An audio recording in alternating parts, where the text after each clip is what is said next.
Tenemos que estar muy agradecidos. Tenemos que estar muy agradecidos de poder estar hoy aquí. Tenemos que estar agradecidos por esa libertad que hoy tenemos para congregarnos. Les comentaba hace algunos días, el día de la oración, el miércoles, lo dichosos y gozosos que tenemos que estar por estar hoy aquí. Sabemos que hoy en Medio Oriente, específicamente en Siria, están matando, están asesinando cristianos. Siempre ha habido esta persecución por la fe. No solamente en Medio Oriente, también escuchamos las noticias y vemos que muchas iglesias cristianas no les están permitiendo abrir en Tuxtla Gutiérrez, en Chiapas, o en todo Chiapas. Es una realidad, la persecución ha aumentado, pero en este caso y en Siria, lo que hoy estamos viendo es algo muy cruel. Están entrando a las casas, están sacando a los padres, a los hijos, y no solamente los están matando y asesinando, sino que los están torturando. Veía un video, la verdad es que no alcancé a ver más, pero es triste ver cómo se burlan de ellos, cómo los golpean, cómo a través de golpes los desangran. Y es por eso, mis hermanos, que hoy de verdad tenemos que estar gozosos y agradecidos. Porque mira, tú podrías creer en Krishna, en Buda, en las estrellas, en lo que tú quieras.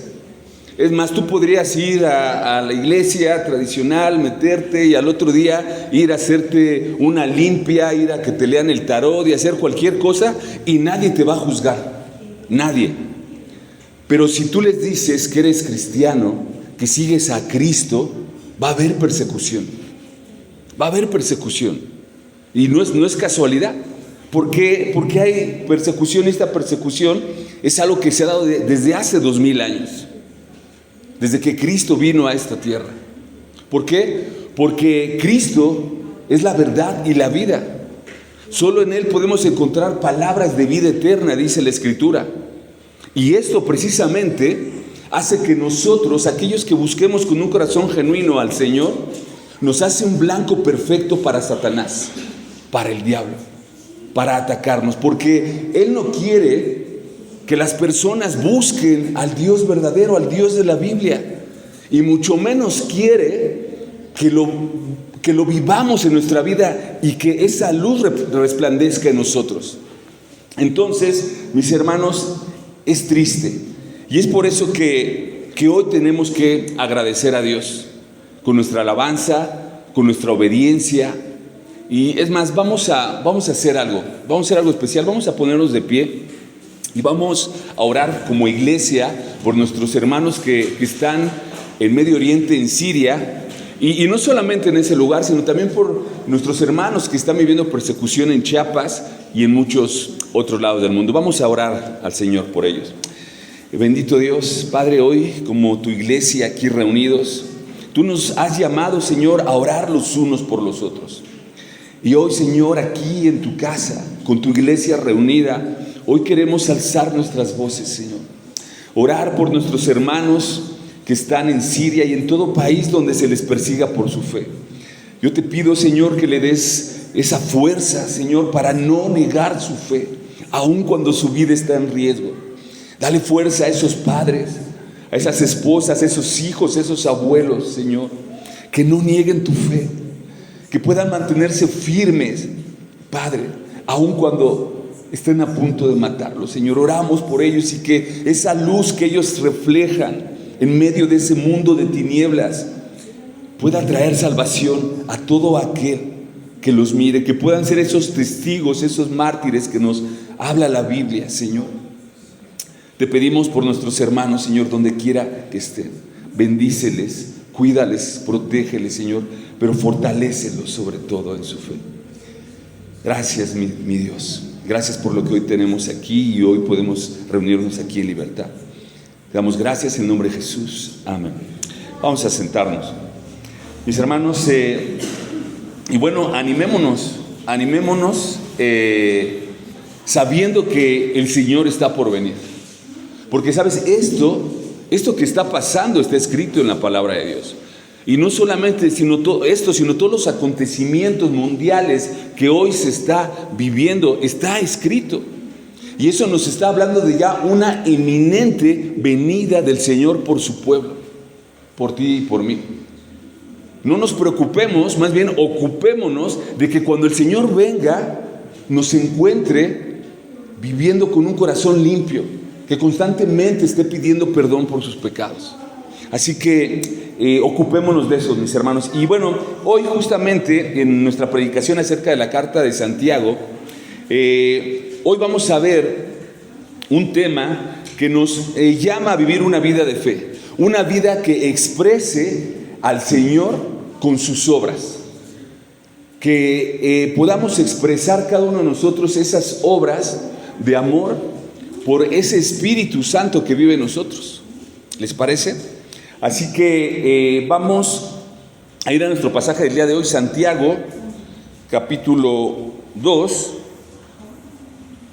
versículo del 14 al 26. Santiago 2, 14 al 26. Vamos a ponernos de pie nuevamente, vamos a darle lectura para después orar y poner este tiempo en las manos de Dios.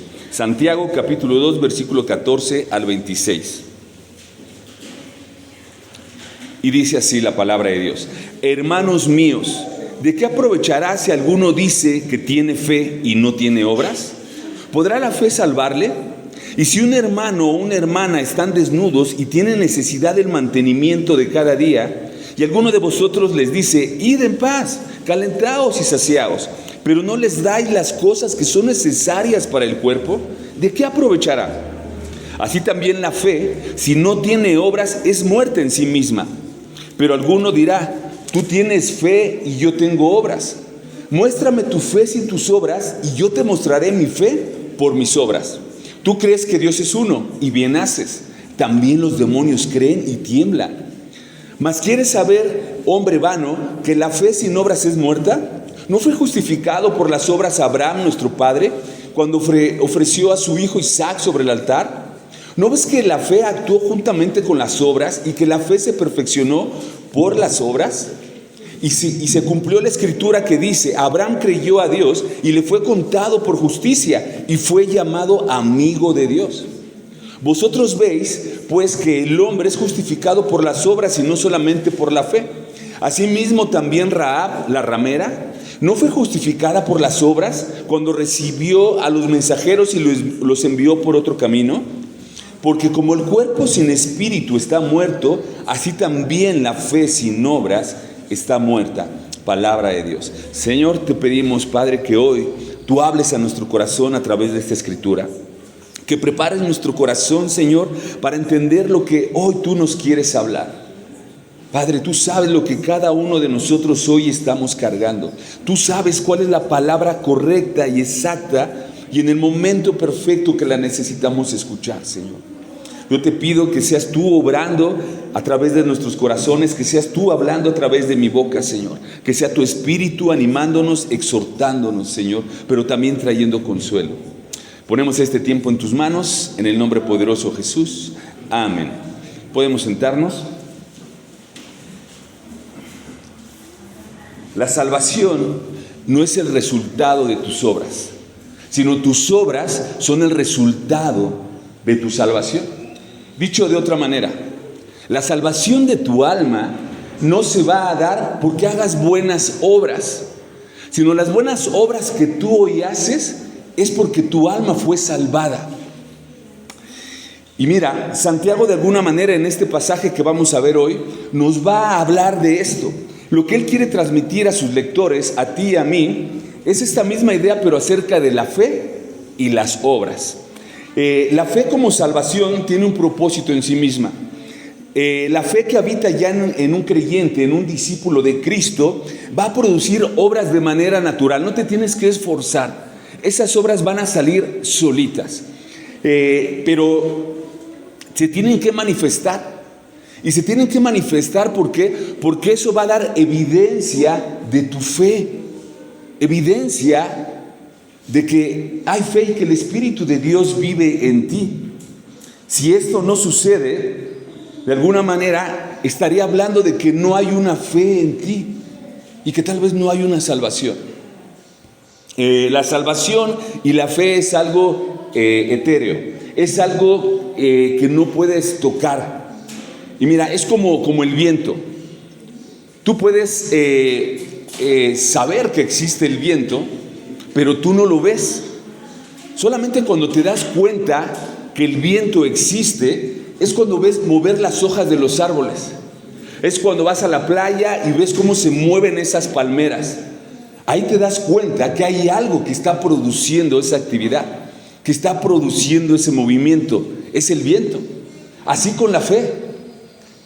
¿Cómo saber que alguien tiene fe? Necesariamente se tiene que manifestar en lo físico, en el plano terrenal. Y esto es lo que Santiago nos va a hablar. Y fíjate, estas 2 últimas semanas hemos visto que Santiago nos ha hablado justamente de esta fe, de cómo es que se ve la fe, cómo es que se puede manifestar. Ahí en Santiago capítulo 1, acompáñame, versículo del 19 al 26, para que me sigas. Santiago 1, 19, 26, no lo vamos a leer todo por cuestión de tiempo, pero Santiago lo que nos está hablando, Santiago nos habla de ser hacedores de la palabra de Dios y no solamente oidores. Y mira, para ser hacedores de la palabra de Dios, necesariamente necesitamos una fe. Se requiere una fe viva, una fe activa.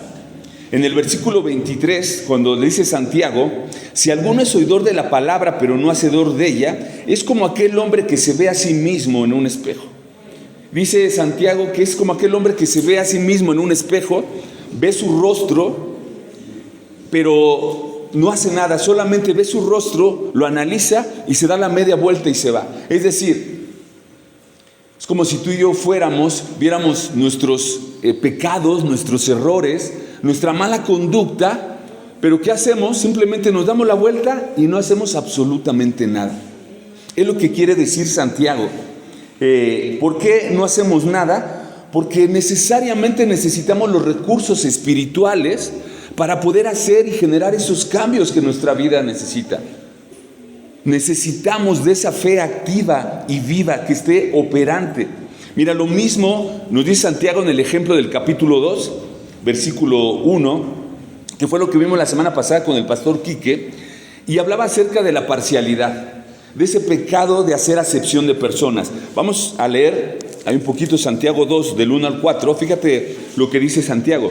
Hermanos míos, que vuestra fe en nuestro glorioso Señor Jesucristo sea que sin acepción de personas.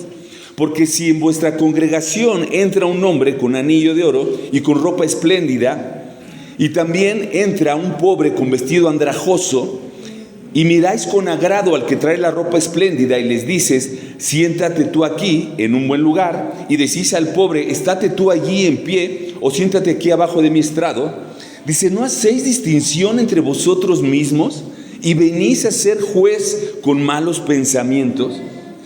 Lo que Santiago nos está hablando es que justamente en esta iglesia los hermanos estaban inclinando o le estaban haciendo más caso, poniendo más atención a aquellos que eran ricos, aquellos que tenían los recursos. Con ellos sí gastaban tiempo, con ellos sí los visitaban, con ellos sí les dedicaban tiempo. Pero el andrajoso, el pobre, ese lo trataban de lejitos, ¿no? Y mejor le decían, tú siéntate por acá donde no te veas. ¡Qué tristeza! Y justamente esto que Santiago les hace ver, nos habla de creyentes que no estaban teniendo misericordia, que no estaban teniendo esas obras de misericordia. Y no lo estaban teniendo simplemente porque no había en ellos esa fe que produciera esos frutos. Y muy probablemente no había esa salvación. Pero fíjate, Santiago les hace una advertencia ahí en el versículo 13 del capítulo 2. Fíjate lo que les dice, porque juicio sin misericordia se hará con aquel que no hiciere misericordia, y la misericordia triunfa sobre el juicio, dice Santiago. Es decir, lo que le dice Santiago, que si seguían actuando así, no teniendo misericordia con los pobres, haciendo acepción de persona, iban también a tener un juicio. sobre ellos. Y ese juicio, al igual que ellos lo hacían, no iba a tener misericordia. Entonces Santiago, lo que está haciendo aquí, fíjate, nos pinta una radiografía de cómo se ve una persona vacía por dentro. Una persona que no tiene fe en su interior. Y en esta radiografía que nos muestra Santiago, podemos ver esa fe muerta, esa fe inexistente, que no ha producido frutos de arrepentimiento ni de amor. Por tanto, lo que hace Santiago en el capítulo 2 y parte del capítulo 1, empieza a mostrar cómo se ve un creyente sin esa fe. Y mira, lo que vamos a ver hoy en nuestro pasaje, justamente vamos a ver, y Santiago lo que va a estar haciendo, va a estar concluyendo con todo este tema que hemos visto desde el capítulo 1 y capítulo 2. Lo que va a concluir es que una fe requerida, que se requiere para las pruebas, una fe, y que si tú no tienes esa fe, no vas a poder salvarte, no vas a poder sustentar, salir de esas pruebas. También Santiago nos va a hablar de que la fe requerida que se necesita para ser hacedores de la palabra y no solamente oidores. Y también hemos visto de la fe requerida para no hacer acepción de personas, que es lo que leímos ahorita, cuando dice: hermanos míos, que vuestra fe en nuestro glorioso Señor sea sin acepción de personas. Santiago quiere cerrar estos capítulos haciendo un diagnóstico de la fe de sus lectores, pero también haciendo un diagnóstico de tu fe y de mi fe. Y por eso que el título de la predicación, si estás anotando, el día de hoy es ¿muerta o viva? El diagnóstico de tu fe. Muy bien, así que vamos a entrar hacia nuestro pasaje, versículo 14, y fíjate, dice Santiago: hermanos míos, ¿de qué aprovechará si alguno dice que tiene fe y no tiene obras? ¿Podrá la fe salvarle? Lo que está diciendo Santiago, dice: ¿de qué sirve que digas tener fe, que digas creer en Dios, si no la muestras con tu vida, si no la muestras con acciones, con hechos? ¿Podrá la fe salvarle?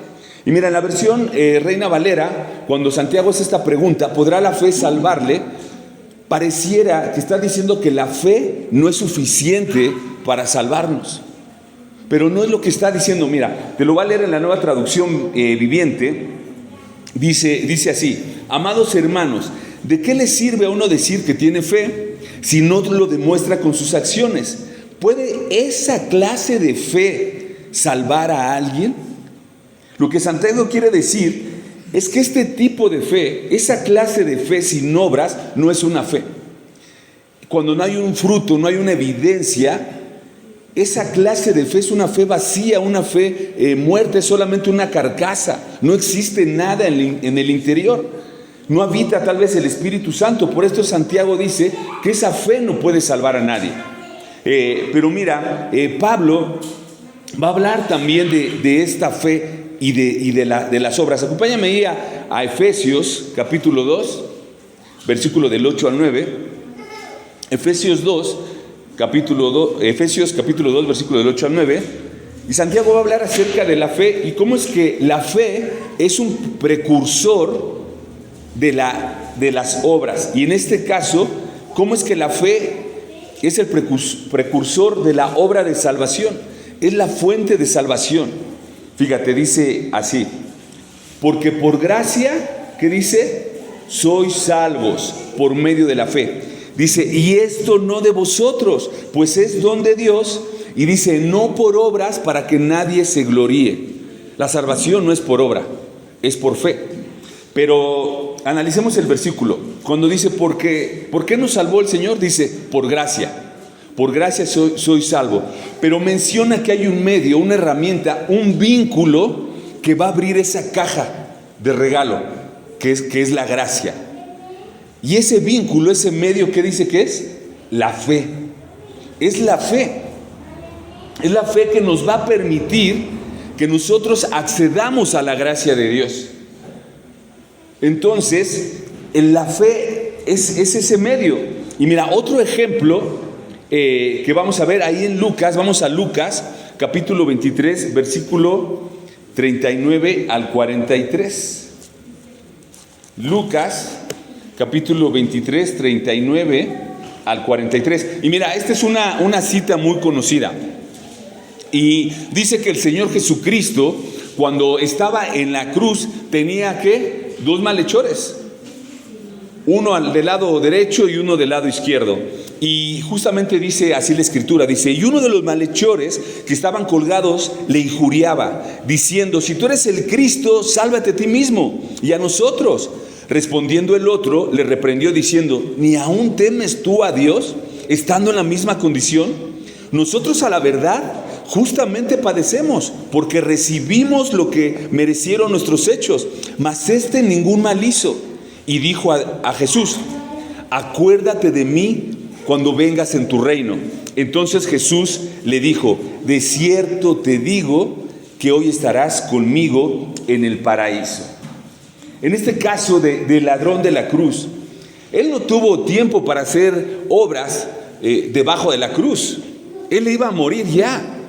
Él no tuvo tiempo para hacer obras, pero su sola fe es lo que lo llevó a la salvación. Su sola fe, creer que el que estaba a su lado, el Señor Jesucristo, era rey, porque le habla cuando estés en tu reino. Reconoce su pecado. Cuando le dice al otro ladrón, le dice: tú y yo lo merecemos por nuestros hechos, pero él, ¿qué caso tiene? Él es inocente, le dice. Entonces reconoce que es inocente, reconoce su deidad, porque le dice: cuando estés en tu reino, acuérdate de mí. Y solamente pone su fe en él. Su sola fe lo salvó. Entonces, pero fíjate, aquí viene una pregunta interesante, que es en lo que le vamos a dedicar un poco más de tiempo a nuestro pasaje de hoy. Fíjate, cuando dice en esta traducción de la Nueva Traducción Viviente, dice: ¿podrá este tipo de fe salvarle? Aquí nos podría venir otra pregunta: ¿hay otros tipos de fe? Sí, hay otros tipos de fe. El punto y el problema es que esas otras fees no te van a llevar al cielo, no te van a salvar. Ese es el gran problema. Mira, Santiago va a hablar de 3 tipos de fe. La primera, una fe vacía. Va a hablar de otra fe, una fe práctica, y una tercera, una fe diabólica. Vamos a ver primeramente una fe vacía. Fíjate, ahí en el versículo 15 al 17 de nuestro pasaje de hoy, fíjate lo que dice Santiago. Dice: si un hermano o una hermana están desnudos y tienen necesidad del mantenimiento de cada día, y alguno de vosotros les decís: id en paz, calentaos y saciaos, pero no les dais las cosas que son necesarias para el cuerpo, ¿qué aprovechará? Así también la fe, si no tiene obras, está muerta en sí misma. Fíjate, este ejemplo es un ejemplo crudo, pero muy realista, y que pasa hoy en día. Pasa en las iglesias. Santiago pone este ejemplo de un hermano que está asistiendo a la iglesia, que dice la Escritura que está desnudo. No es que esté desnudo literalmente, sino que su ropa está desgastada, está vieja, está sucia, no tiene lo suficiente para poderse vestir. Y le dice que un hermano lo ve su condición, y lo que le dice en base a esta condición, le dice: id en paz, calentaos y saciaos. Pero dice que no le da lo necesario para su cuerpo. Porque vemos que dice la Escritura que este hombre también no tiene ni siquiera para el mantenimiento necesario, no tiene para comer. ¿De qué sirve que tú le digas eso a un hermano? No sirve de nada, no va a servir de nada tus buenos deseos. E incluso si le dices: voy a estar orando por ti, pero no haces nada, eso es una fe muerta. Esa es una fe vacía. Y mira mis hermanos, hay un ejemplo que quiero contar con ustedes de cómo se ve una fe viva, una fe activa. Y voy a poner un ejemplo porque lo vivimos hace algunos meses. El año pasado nos asistimos a una conferencia que se llama Portavoces. Este año queríamos ir también, algunos de los hermanos de aquí de Huimilpan. Hablamos entre mi hermano Martín, mi hermano José, mi hermano Javi. Él no pudo ir porque tenía un compromiso en esa misma fecha, pero queríamos ir a este congreso, a esta conferencia, para aprender más de la palabra de Dios. Pero bueno, resulta que no teníamos los recursos, hicimos lo necesario. Y en una ocasión fuimos con nuestros hermanos de la IBM ahí en el Marqués, y mi hermano Dani, que está aquí, y lo digo no para exaltar a mi hermano Dani, sino para exaltar al Dios que vive en mi hermano Dani. Comentando, él me dice: mi hermano, ¿cómo están? ¿Ya listos para ir a portavoces? Yo le dije: mi hermano, híjole, no, creo que no vamos a ir, no tenemos, habría que pagar avión, el boleto, el costo allá, hotel, o sea, todo, no teníamos, ¿no? Yo inmediatamente vi cómo el rostro de mi hermano se compungió, podríamos decir, ¿no? Se sintió, y me dice: híjole, mi hermano, vamos a orar, vamos a ver qué Dios hace. Quedó así. Bueno, a los pocos días más adelante me habla y me dice: mi hermano, ¿cuántos son los que quieren ir? Pues 3. Mi hermano, los boletos están pagados. ¿Pero cómo? Todos, boletos de avión, la entrada, todo está pagado. Así se ve una vida con una fe activa, la vida de una iglesia con una fe activa, porque mi hermano, a través de esa fe activa, animó a la iglesia. Y las iglesias de Colón, la iglesia del Marqués y la iglesia de Querétaro proveyeron para esos boletos. Eso es una fe activa, mis hermanos. Así es como se ve. Y entonces es de lo que precisamente Santiago está hablando, que muchos tienen una fe vacía, una fe que no produce absolutamente nada. Y eso, mis hermanos, esa clase de fe no nos va a salvar. Esa clase de fe que no produce nada no va a impactar a nadie allá afuera. Mira, hoy en este mundo que se requiere que las personas sean salvadas de su condición, de esa vida de sufrimiento, de dolor, necesitan ver en ti una fe activa, una fe que enamore, una fe que llame, una fe que diga: wow, yo quiero de eso, yo quiero vivir como esa persona vive. Esa es la clase de fe que tenemos que vivir. Pero Santiago nos está hablando de esta primera clase de fe, ¿no? Que es una fe vacía. Ahora vamos a ver una fe práctica. Esta fe práctica de la que nos habla Santiago, ahí en el versículo 18, fíjate, dice: pero alguno dirá, tú tienes fe y yo tengo obras. Muéstrame tu fe sin tus obras. Dice: y yo te mostraré mi fe por mis obras. ¿Cómo es esa fe práctica?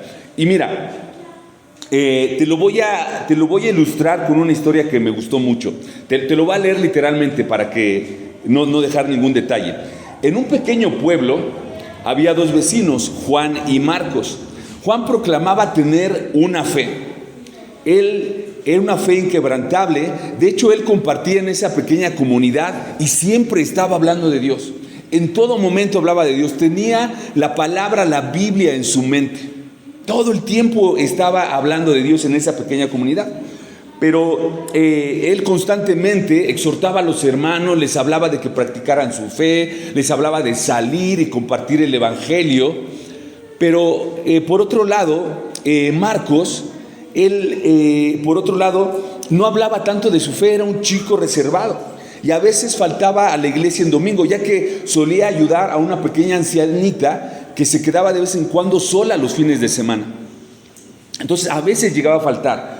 Pero Marcos cada día salía al campo a trabajar, ayudaba a los vecinos en sus necesidades, ya que recién había pasado un tornado y él les estaba ayudando a reconstruir sus casas, a reconstruir sus barandales. Y Marcos siempre era una persona que compartía el alimento con aquellos menos afortunados.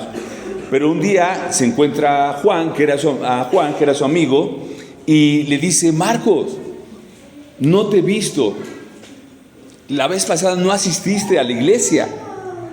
Marcos, ¿por qué tú nunca hablas de tu fe? ¿Por qué eres callado? ¿Acaso tú no crees como yo? ¿Acaso tú no crees en la misma fe que nos inculcaron nuestros padres? Y Marcos, muy tranquilo, sonrió y le dice, mientras estaba reparando una cerca de un vecino, y le respondió: Juan, mi fe no está en mis palabras, mi fe está en mis acciones, en cada clavo y reja que reparo, en cada comida que comparto, en cada ancianito que ayudo. Ahí está mi fe. Juan le dice: Juan, tus muchas palabras traen aliento a las personas. Juan, de verdad, sé que tus palabras levantan el corazón de las personas. Dice: pero mis pies alientan cuando visito a aquel que no puede caminar, y mis manos levantan las rejas de otros que no pueden arreglar.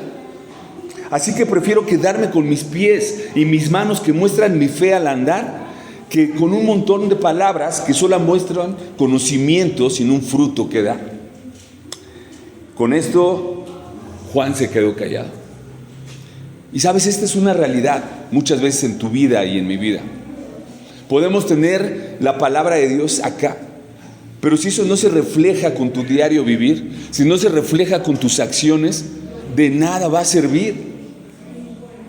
Así que lo que quiso decir Santiago con este versículo 18: pero alguno dirá, tú tienes fe y yo tengo obras. Muéstrame tu fe sin tus obras y yo te mostraré mi fe por mis obras. Y mira, Santiago nos acaba de mostrar dos tipos de fe. Una fe vacía, una fe que está muerta. Nos muestra una fe práctica, que es la fe a los que todos tenemos que apuntar, una fe que está viva. Pero nos habla de una fe, de verdad que yo no lo había visto así, una fe diabólica.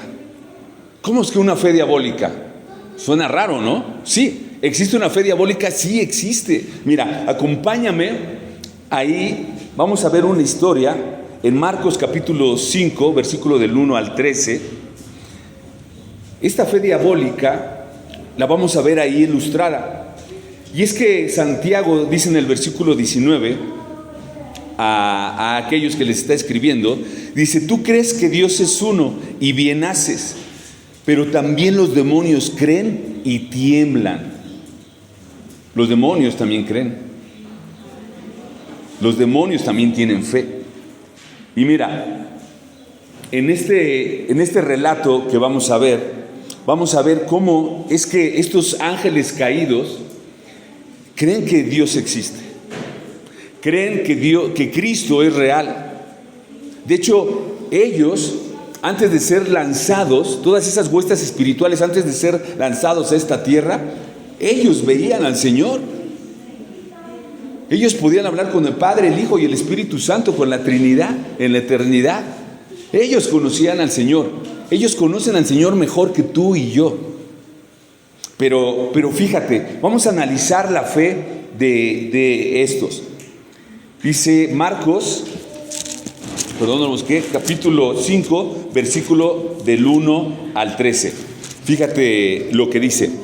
Dice: vinieron al otro lado del mar, a la región de los Gadarenos, y cuando salió él de la barca, habla del Señor Jesús y de sus discípulos, dice: enseguida vino a su encuentro de los sepulcros un hombre con un espíritu inmundo, que tenía su morada en los sepulcros, y nadie podía atarle, ni aun con cadenas, porque muchas veces había sido atado con grillos y cadenas, mas las cadenas habían sido hechas pedazos por él, y desmenuzado los grillos, y nadie le podía dominar. Y siempre de día y de noche andaba dando voces en los montes y en los sepulcros, e hiriéndose con piedras.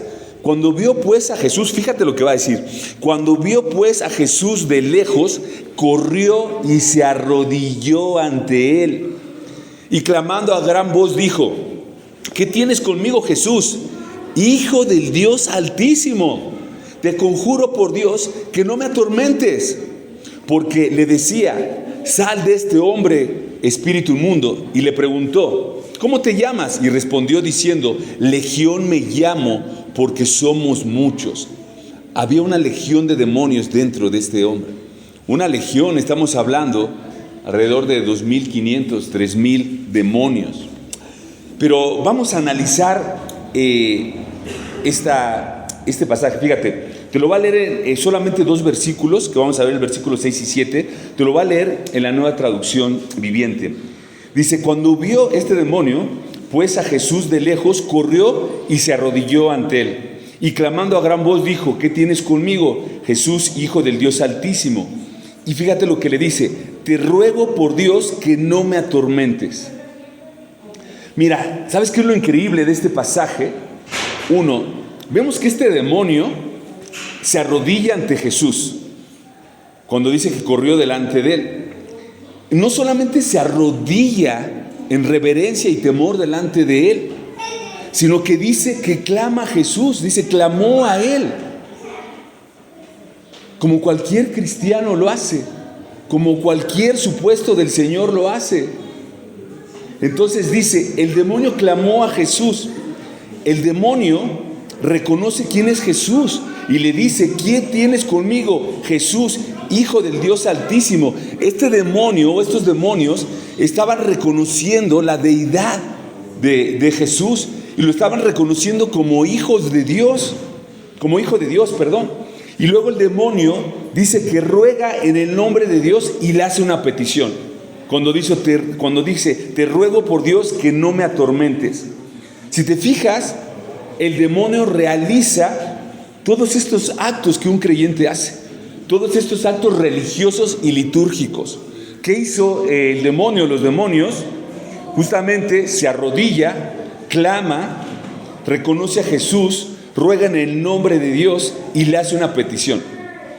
El demonio hace prácticamente, te digo, lo que religiosamente podríamos hacer cada uno de nosotros.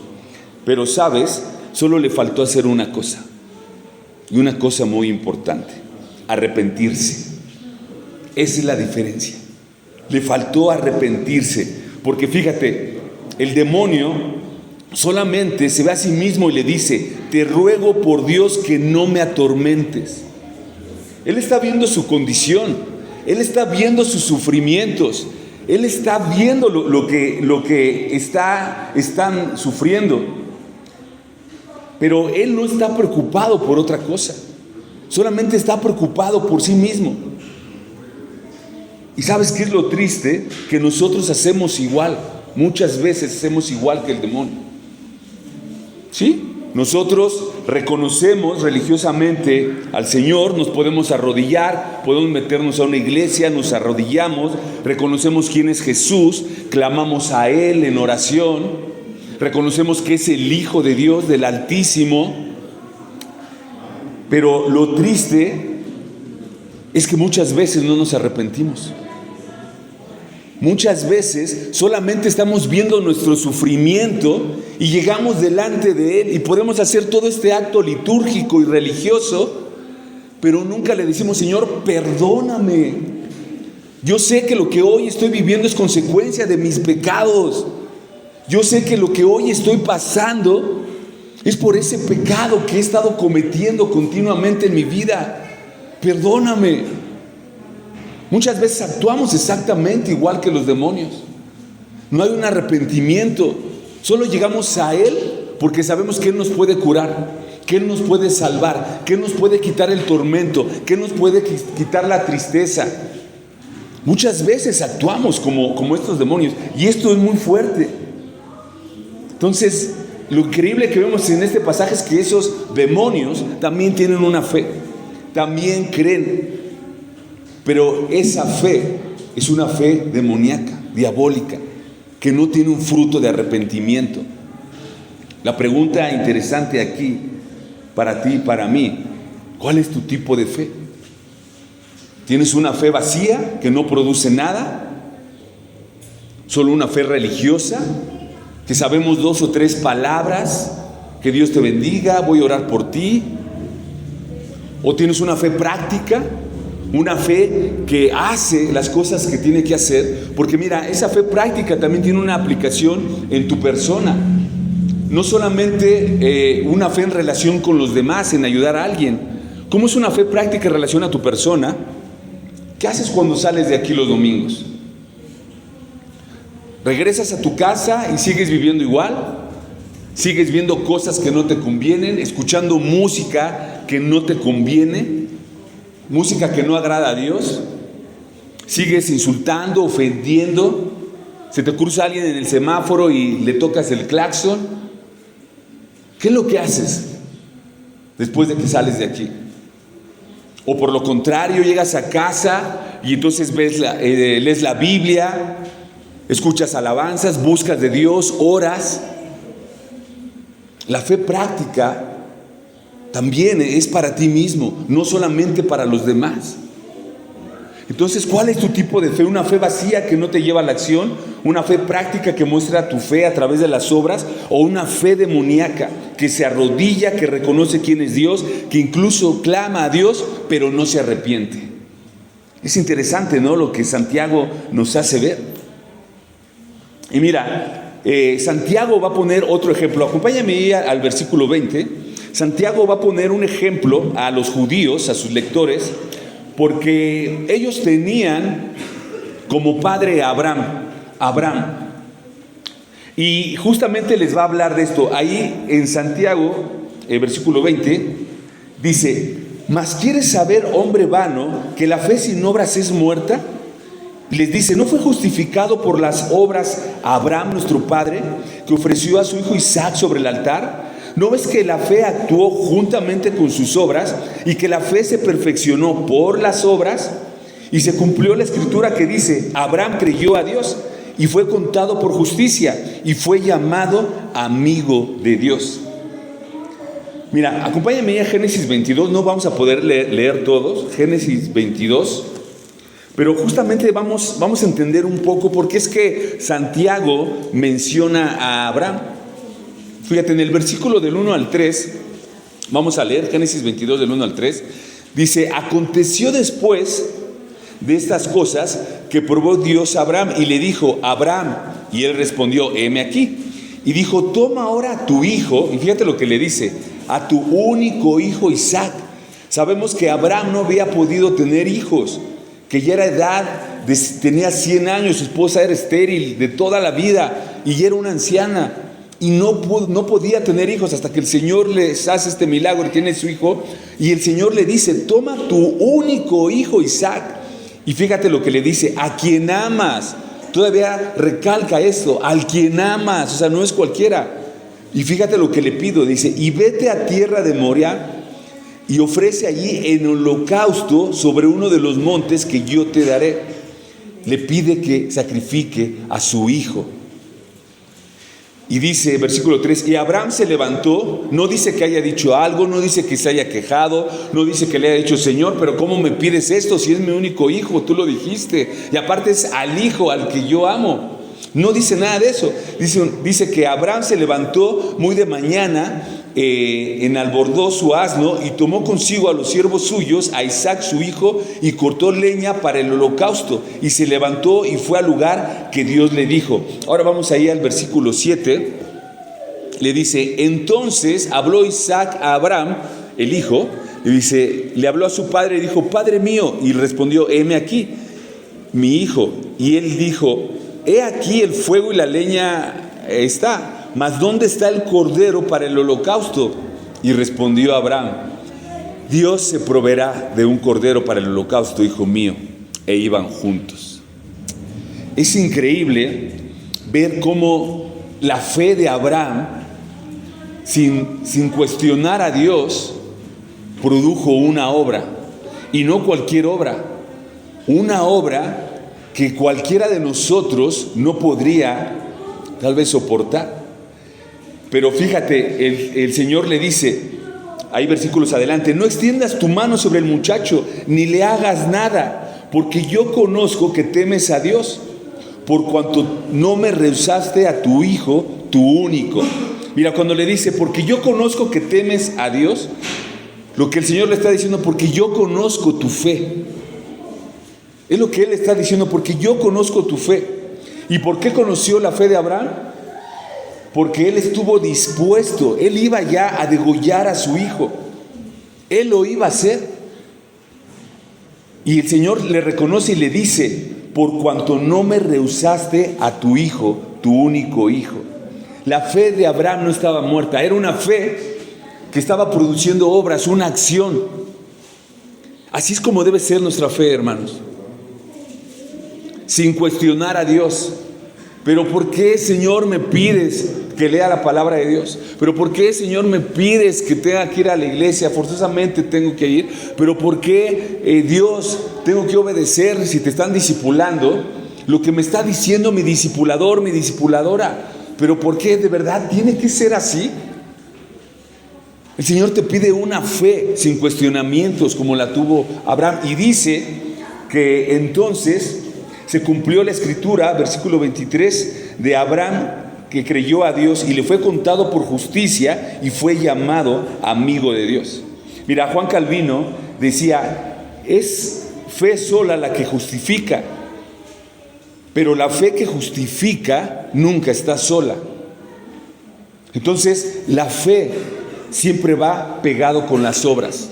No puede estar separada, simplemente no puede ser. Regresamos ahí a nuestro pasaje, el versículo 24, dice el versículo 24, vosotros veis pues que el hombre es justificado por las obras y no solamente por la fe. Fíjate, cuando Santiago dice que el hombre es justificado por las obras y no solamente por la fe, lo que está diciendo es que las obras se van a añadir siempre a la fe. No solamente por la fe, sino también por las obras. ¿Me explico? Entonces, la salvación de tu alma, la salvación de la condenación en el infierno, la salvación de tu alma aquí en la tierra, la salvación de esa esclavitud del pecado, las va a producir la fe. Solamente la fe. La obra va a ser una consecuencia de que has creído. Así que versículo 25 pone otro ejemplo más y dice Santiago, asimismo también Rahab, la ramera, no fue justificada por obras cuando recibió a los mensajeros y los envió por otro camino. Vamos ahí a Josué capítulo 2, versículo del 1 al 11. Josué 2, versículo del 1 al 11. Si alguien lo quiere leer fuerte, por favor.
Amén.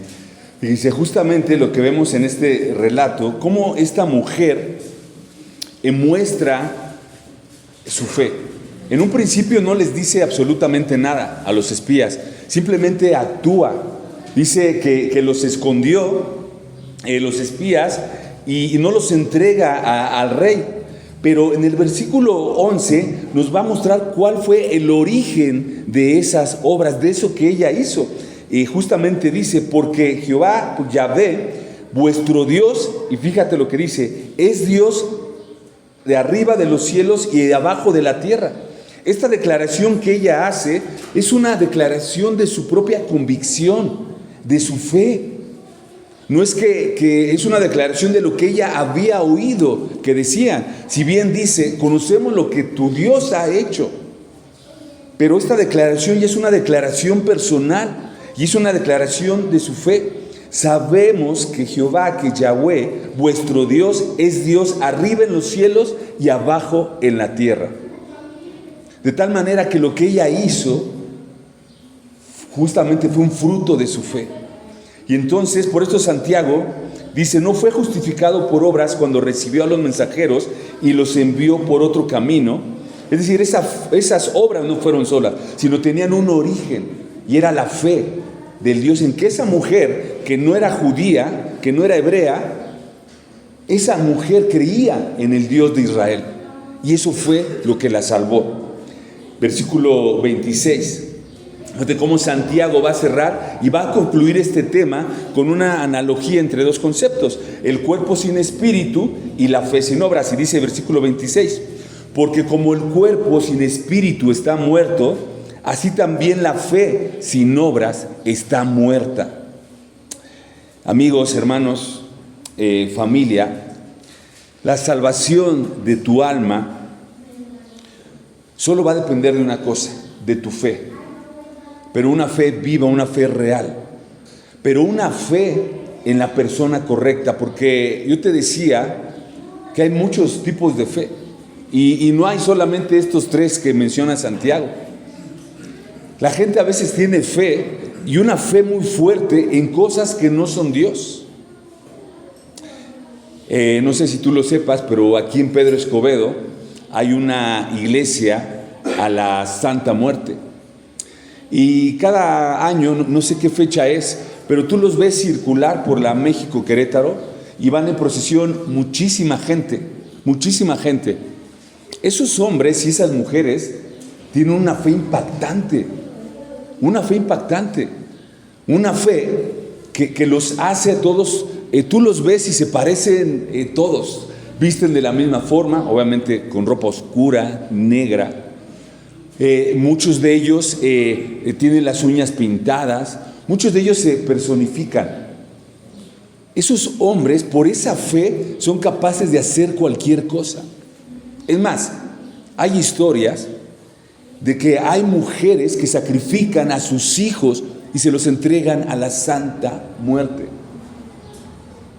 que no tiene nada de santa. Yo te pregunto, ¿tú serías como Abraham si Dios te pide que sacrifiques a tu hijo, a tu hija? ¿Se la entregarías al Señor? Mira, sabemos que es algo que ni nos pasa por aquí, ¿no? Y que el Señor no nos va a pedir. Pero si el Señor te lo pidiera, ¿lo harías? Déjame decirte que esos hombres y esas mujeres con esa fe equivocada y errónea, sí lo hacen. ¿Sabes cuál es el punto? Que esa fe no salva a nadie. Que esa fe en los ídolos, esa fe en esas imágenes, no va a salvar a nadie y te va a llevar a la condenación, a la muerte eterna. Entonces hay muchos tipos de fe, pero la fe correcta, la fe en la persona de Jesucristo, es la única fe que te va a salvar. Por eso que Santiago nos anima y nos exhorta a practicar esa fe correcta, a que haya fruto de esa fe, entendiendo lo que dijo nuestro Señor Jesucristo: yo soy el camino, la verdad y la vida, y nadie viene al Padre si no es por mí. Él se apuntó a sí mismo, solamente a Él. Dijo: yo soy el camino. No dijo: soy uno de los caminos. Yo soy el camino, yo soy la verdad y soy la vida. Esa es la fe que te salva, esa es la fe verdadera. Y mira, yo sé que hoy tenemos que arrepentirnos todo, porque muchas veces no tenemos esa fe correcta delante de Dios. Sé que muchas veces en nuestra vida hemos manifestado esa fe vacía, esa fe que no produce nada, que solamente como buenos religiosos a veces tenemos palabras, y decimos, voy a estar orando por ti, voy a hacer esto, que Dios te bendiga, pero muchas veces se queda en eso, en solo palabras. Sé que tenemos que arrepentirnos también de a veces tener esa fe diabólica, esa fe que cuando vienen los problemas, sí podemos llegar al Señor, hincarnos, pedirle, orarle, clamar a Él, pero no nos arrepentimos del pecado que nos llevó a esa situación. Muchas veces pasa así con los creyentes, y de eso también tenemos que arrepentirnos. Santiago, a través de estos 2 capítulos, nos hace hacer una introspectiva de nosotros. ¿Cómo es tu fe? ¿Cómo estás viviendo tu fe? ¿Es una fe religiosa? ¿Es una fe vacía? ¿O es una fe práctica? Así que vamos a terminar orando. Hermanos, vamos a inclinar nuestro rostro. Señor, hoy delante de ti estamos aquí, Señor. Hoy delante de este ejemplo que nos pone Santiago acerca de la fe y las obras, hoy podemos entender, Señor, que muchas veces nuestra fe es vacía, que muchas veces nuestra fe no produce obras que te agraden. Muchas veces nuestra fe no está produciendo ese consuelo, ese amor, que esa fe no está cubriendo las necesidades de mi hermano, de mi prójimo, que solamente a veces utilizamos palabras, Señor, y hay una fe vacía. Señor, a veces también somos como estos demonios, Señor, que conocemos todo el contexto litúrgico, que sabemos qué palabras decir, que tal vez nos podemos arrodillar, orar, clamar, pero solamente clamamos para ya no vivir las consecuencias de nuestro pecado. Clamamos para ya no estar sufriendo por lo que hoy estamos sufriendo, pero no hay un arrepentimiento, Señor. No nos arrepentimos delante de ti y no te reconocemos como nuestro Señor y Salvador. Perdónanos, Señor. Hoy delante de ti, Señor, reconozco, Señor, que a veces te he fallado, que he pecado de una u otra forma. Perdóname, Señor, ayúdame a tener una fe práctica, una fe que pueda revelar tu Espíritu Santo dentro de mí, que pueda impactar la vida de las personas que están allá afuera, que pueda impactar la vida de mi misma familia, que no me vean solamente como un religioso, que pueda impactar la vida de mis hermanos, Señor, porque nosotros tenemos ese llamado, vivirte a ti. Te pido, Padre, perdónanos, Señor. Te reconocemos a ti como nuestro único y Señor Salvador. Sabemos que tú viniste, Señor, a morir en una cruz, que derramaste tu sangre por cada uno de nosotros, que lo que yo merecía tú lo pagaste en la cruz. Pero, Señor, tú no te quedaste en esa cruz, sino que resucitaste al tercer día. Y resucitaste para darnos vida eterna juntamente contigo, Señor. Esa es tu obra completa y esa es la fe correcta. En saber quién eres tú, en creer lo que tú hiciste en esa cruz y lo que hoy tú eres para nosotros, mi Señor y Salvador. Gracias, Señor, por tu sacrificio y gracias por esa fe que viene con la salvación. Te alabamos y te bendecimos, Padre, en el nombre poderoso de Jesús. Amén.